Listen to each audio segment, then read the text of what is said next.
welcome and thank you for everybody coming out. And I'm now becoming part of the group, National Business, right, Small Business. And I'm excited about it and I'm gonna do more. That's my goal is to participate more and whatever it is that is needed in the leadership and in doing events and things like that, I definitely will be involved. So thank you, Todd, for, I'm glad that I met you and that I can be part of this group. Today, I was asked to come and speak, and I said, that's fine, talking about, women, and I'm just gonna share my story. I really don't wanna go in too long, but the gist of it is, I grew up in New York. I was born and raised here in New York.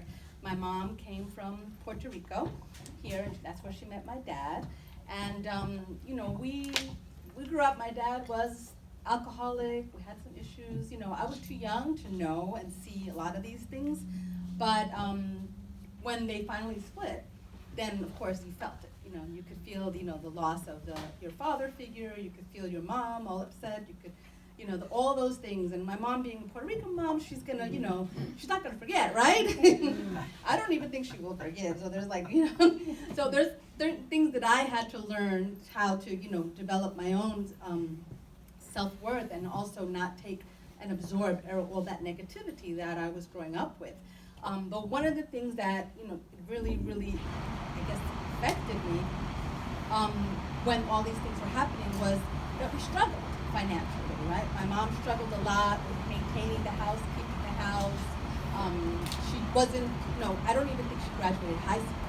So she didn't really have a lot of education and prospects for really a good income.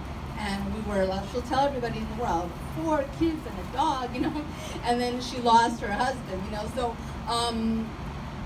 what she went through and how she maintained, us and helped, it just inspired me. And it inspired me to be a strong woman, and it also inspired me to be independent. And that was one thing that I think really, stuck with me was, I wanted to make sure that I did well in school, so I was definitely impacted by that and motivated that I needed to be independent. I needed to not rely and suffer what my mom suffered, being that, she got married and she got married young, and she really wasn't prepared financially to support a whole family. So what will we do?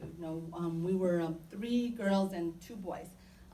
So that inspired me to say, what, it's not going to happen to me. And I think that maybe it's my pride, but there's something in there that just drove me to say it's not going to happen to me. So yes, it affected my relationships. We'll talk about the personal stuff another day.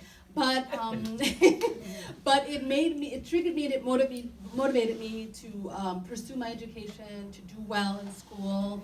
And I was able to go to Cornell University. I was able to get scholarships. I was able to get, the education that my mom did. And from there, basically, I did mentorships, I did internships, and my career was booming. I didn't even have to apply for work when I graduated from the university. I got and had an internship, and they just offered me jobs. So there was all this stuff with like every goal that I wanted to achieve, I was achieving them, and I thought that was the way the world was. Until, of course, one day, I went into advertising. Then somebody told me, you should be in sales. I really didn't think that I had the personality for sales, but he said, go work in the advertising agency, and then when you're ready and you got some experience there, come to work with me in sales, selling Hispanic radio. So I took the position, and basically that position, you represent Hispanic radio stations across the country, not in New York because they have their own salespeople in New York locally. So you'll represent all the top Hispanic markets, Texas, and in Florida and California, and you would represent them going to the advertising agencies to solicit the money to then spend the money in radio. You have to do like a 3-pronged sale. Sell the Hispanic market, sell radio as the way to reach that market, and then sell that local station that I was representing in that market. Lo and behold, my first sales job, right? I thought I was, but it was challenging because I really am, seriously, nobody believes it, but I really am introverted. So it was challenging, but I took the challenge because I knew it would bring me growth personally and professionally to learn to overcome, meeting new people and talking to new people, presenting. Even in this room here, I used to be really, really nervous to talk and present, and there are a lot of you here. But now I'm a little bit, comes with age, comes with maturity, comes with experience. But lo and behold, I lost that job, and that was the first time that I cried and I was upset. I didn't know what to do. Like, oh my God, now this is happening to me. I didn't even know how to look for a job at that point, because everything was coming easy to me. So then I had to really regroup and then figure out what I wanted to do. Well, lo and behold, I pursued music. I was 7 months without jobs, collecting unemployment a little bit of the time, and then figuring out myself, and I pursued that. Took 7 months, finally landed a position by writing a letter to somebody that I read about, and then I stayed in there. But there too was like you meet your goal, and then something happens where it didn't turn out the way you expected. I expected to be a record company, record label executive, and high end. I had high ambitions. It didn't happen, But whatever happened, I'm just gonna say, you learn so much and you grow. And what I wanted to share today wasn't to go into all the details about it, but now I have my own business. Now I am pursuing something that I didn't expect to pursue, but it is helping small businesses, and those are my clients. I help businesses to get paid, I say, by giving them the services for merchant services, and how I landed that job and how I pursued it and I learned. And then I realized that the reality is that I want to be able to do things on my own way. And I think that's what the challenge was. It's like, after doing so much, you have to do it their way. You have to try to get the job their way. You have to get, do the way that the boss wants you to do everything. And then you realize, there are ways that you can do it on your own. You just have to get away from that fear that you can't, that you won't be able to pay your bills, that it's not gonna, the income's not gonna be enough, or where does it come from? And I think all of that, the sales aspect of it and the learning that I took inspired me just to say, I can, and now I don't have that fear like my mom had.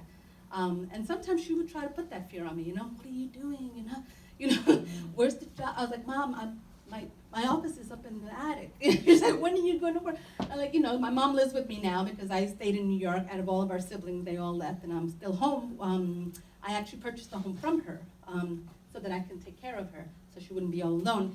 So she is with me part-time, but lately she's, has dementia now, so I really have to take care of her now. So it does take a lot of time, too, to just manage all of those things. But what I wanted to share today is just the one thing that I think gets you through it is just to have that faith in yourself, faith that even if you don't know what you're doing, that you can learn it. And every time I talk to younger folks too, like in the young entrepreneur meeting that we had, and anybody else that I try to mentor or talk to, is like, you know what, you have a brain. You can learn it. There's so many things and so many ways to make money, and so many jobs, and so many possibilities, that you don't have to close yourself off to think that you can't. It's just, now we have information everywhere, right? You can learn how to do something, build something, just go on a YouTube, and you can learn, and you can actually then connect yourself with people who can help you and mentor you. But that's kind of what I wanted to share today for anybody here that might be struggling, in their career or in their path, to just have that belief and just make those connections. And I think being in this group, even from the couple of times that I've come out here, the inspiration that I get from here is also energizing me to know that, there's no end to the possibilities, and success really is here, because now, even though I'm not making the millions, it doesn't matter to me that I have the time and the flexibility to do what I need to do for my family, for myself, and that to me is success. And yeah, the bills are getting paid. We're good. Yeah, baby. So that's what I wanted to share with everybody. So, and thank you for allowing me the time. Well done, Linda. Absolutely. Look at that. You give an introvert a microphone, and it's dynamite all of a sudden.